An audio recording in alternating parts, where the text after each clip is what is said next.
esta información especialmente a aquellas personas que no saben cómo calcular el aguinaldo que deben recibir este año, porque el Ministerio de Trabajo habilitó en su página web una función que te permite realizar ese cálculo de forma rápida y muy fácil. Esta es la página web del Ministerio de Trabajo, Empleo y Seguridad Social. Para ingresar a ella se debe escribir en el buscador www.mtess.gov.py. Posteriormente bajan hasta una pestaña que se encuentra aquí a la derecha donde dice Calcule aguinaldo. Das clic en este lugar y te aparece esta pantalla. Hay dos tipos, o dos opciones mejor dicho, uno que es sueldo constante y otro que es sueldo variable, por supuesto. Si tu sueldo constante es, por ejemplo, 2 millones de guaraníes por 12 meses, el aguinaldo debe ser similar. Posteriormente también se encuentra la ventana de sueldo variable, donde una persona, por ejemplo, que gana sueldo mínimo, pone el sueldo que cobró durante todos los meses de enero a noviembre, pero en diciembre ya deben poner el nuevo salario mínimo, que es de 1.964.507 guaraníes. También pusimos en algunas fechas, por ejemplo en agosto, 2 millones de guaraníes, que sería supuestamente horas extras, y también en marzo 1.924.000, que podría ser, por ejemplo, trabajo en día feriado.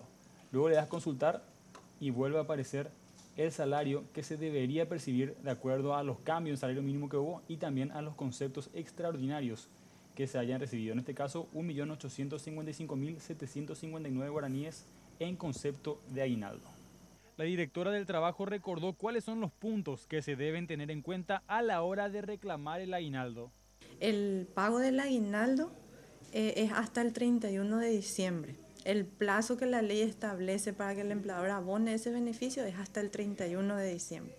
Entonces, los trabajadores que no perciban ese beneficio hasta esa fecha tendrían ya la vía libre para realizar sus reclamos, sus denuncias. Tiene que tener en cuenta toda la remuneración percibida en el año.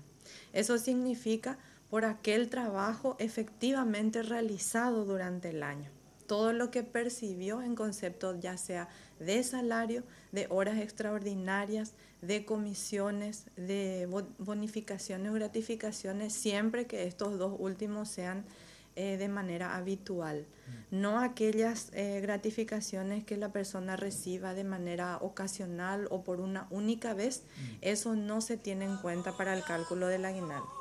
Al año al menos unas 80 personas se acercan hasta el Ministerio de Trabajo a denunciar que no percibieron la remuneración extraordinaria. Estas empresas se exponen a sanciones por parte del Ministerio. Porque el Ministerio a partir del 2 de enero empieza a realizar intervenciones de oficio en las empresas, ¿verdad? Realiza el control correspondiente del pago del beneficio y entonces instruye sumario e impone la multa. La multa oscila entre los 10 y 30 jornales por cada trabajador. La directora afirmó que el proceso de denuncia hasta que se llama a declarar al empleador para llegar a un acuerdo no tarda más de una semana y es totalmente gratuito.